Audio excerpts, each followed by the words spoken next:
Paris Night's second version. These episodes befell over the most recent days of my halt in Paris. And later, I proceeded to Rue de Flore and set out towards the Seine and then to the Purple of Wisteria close to Notre Dame. My wife was confronted with calcaneal heel and could not walk much. She was an athlete in her youth, now into sedentary occupations and ill-designed travel. She, this time, told me that she had ample participation with me and desired rest. Hilary, my friend, took me to an ancient and prominent café at the 6th arrondissement opened by a Sicilian gentleman, wit and bon vivant. We relished dinner at café, where Voltaire and Danton and Balzac, nay, more Napoleon, Hugo, Gambetta and Anatole France also dined, seizing an alternative way to enormity, not doing any of the stupendous acts the sires have done. The café was refurbished in the 18th century fashion, with Pompeian red dividers and crystal chandeliers and waiters serving in quasi-revolutionary outfits. This was my third trip to Paris. First as an undergraduate at Sorbonne, with a Heidegger scholar, but eventually dropping out due to chest ailments, that carried me far to an ocean town in India. Next, with a woman, and I envisioned myself sun, while she was the Zambezi in blistery season. She is the primordial rock. And I like an endemic worm. I was the Panthropardus. She was Polychonus onocrotalus. And the roles often switched.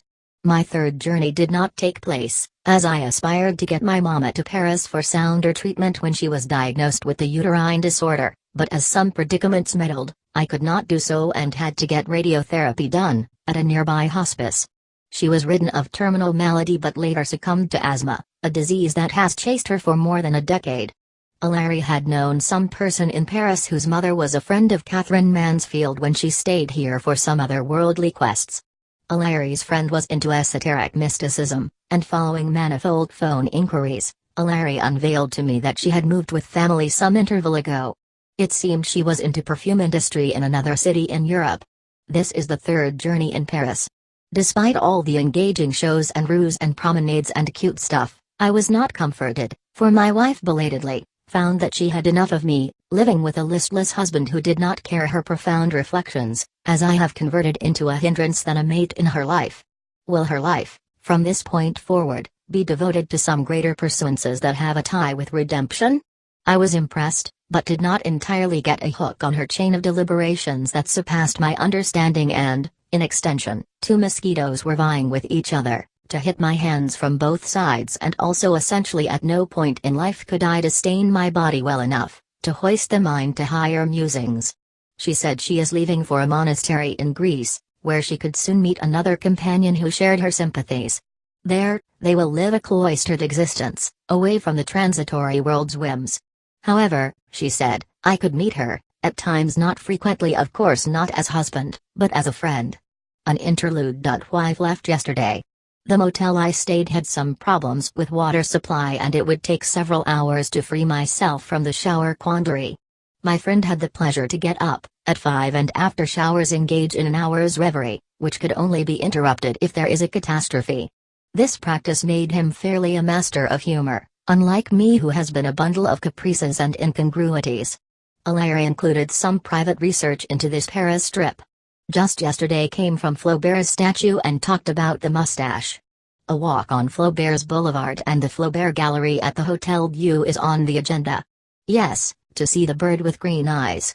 A more likely calendar for winter days, and I can opt for any other route if the sinews are strong. Versailles winter and ice, a good combination over freshly brewed wine. Hilary has revealed to me that Normandy beckoned him. Bravo! But these Parisian days test me from another perspective. Still, I am not going to compose my innermost thoughts in sealed envelopes and open them after years. No, that is Flaubert's route, not mine. Hilary should forgive me in this regard. The winter was in Paris, a wonderful moment, with ducks of Jardinier at Sac-Rabin. Did he say that? My friend will soon leave for Normandy, a part of his Flaubert affair. But, before that we must celebrate, he said, on the third Thursday, November, Beaujolais Nova, the 6-week wine, Burgundy cheese with its Cistercian reverberation, grapevine sarments. Besides these, the giant barrels were opened.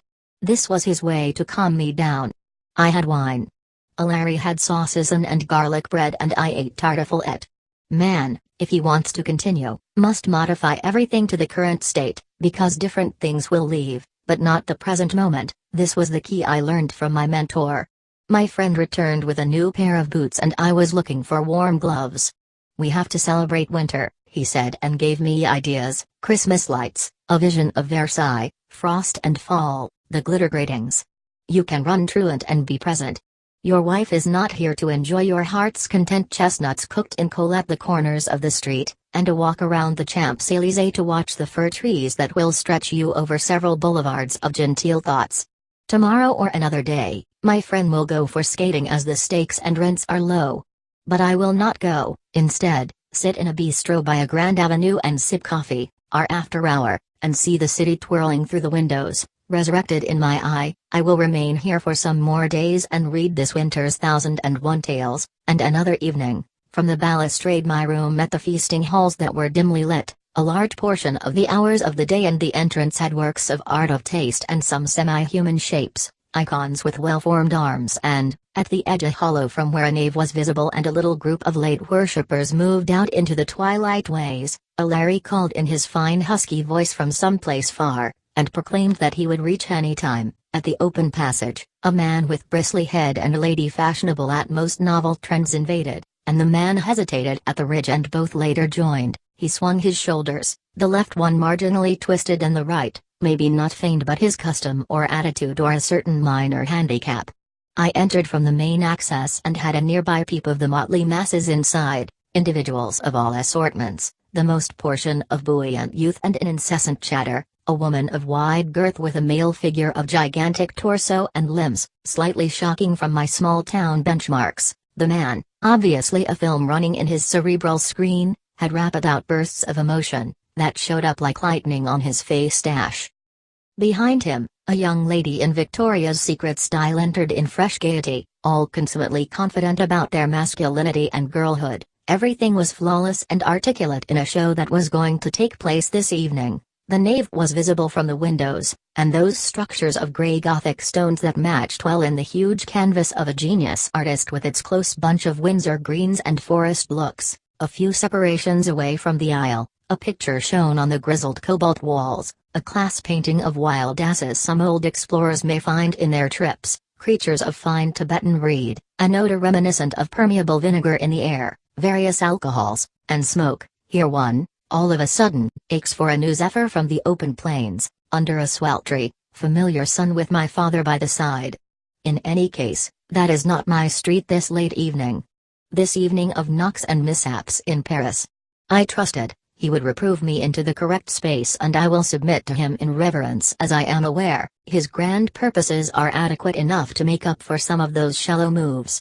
For me, his living nearness is greater than Nobel Prize. I switched the motel a few days ago in light of the fact that I favored a room with a view into the city's life, and furthermore to get away from the water issues which denied me of my night showers. Now moved to a better one, as a senior kinfolk had put an amount into the record, seeing my debased state. There were sounds coming from the in-store of books, as a pre-publication of a new author was taking place. It was a book of amorous substance, and some entered the hall, with the book revealing on its cover a lady reclining on the man's tourniquet. I picked the table at the West End, and the host clearly did not spot me. It was an old rendezvous, where I would occasionally come with her, and we both did not know how to dance, that even a child over here knew. The roulette was in the other hallway. I got a Lyra's call that he has reached the hotel, and invited him to the dance floor. He didn't demonstrate stun, instead asked which floor it is and of coming there without mishaps. Finally, we met as two doted old buddies. A woman scantily attired comes near the table, here she pulls back to the one abaft, after a minor qualm. One benefit of seniority is that you are justly deprived of envy and discern that in any domain, there is someone superior to you, and that competition is not, however, one of the life's cardinal virtues. You're gifted with the biggest gift ever at origin itself, and that is life. The more one loses willfully, the deeper. I don't recognize all that stuff, but this straightforward oddity is the core of things. At the farther end, a solitary lady, not touched by the action that was mounting in the anteroom, was opening a book and reading it seriously, however, tasting the champagne-like drink from the container, the server in conspicuous familiarity, maybe a seasoned visitor. Music was becoming heavier and nearer, Larry pulled back as time turned out to be late, some point close midnight, into his room, and I found myself in the hall with people and shadows farther into the heart of the night. The Parisian night. Suddenly, to my amazement, the woman who was sitting at the farther end of the honky-tonk, as my eyes were laboring in lesser sobriety, closed her book, and rose from the cathedra and turned round, as if she had a private tryst in view, walked towards my direction. Now I see her visage, which was altogether distinct from the other folks, and more closely I see her when she approaches, cleanly costumed and elegant in strides and with a kind and blazing look in eyes, not bothering the masculine figures with huge arms and advancing to my small figure steadily, and suddenly, to my greatest bewilderment, kissed on my right cheek and called me by my first name. This ultimate night. My Paris night. Here, I am purged of sinning, then further sinning,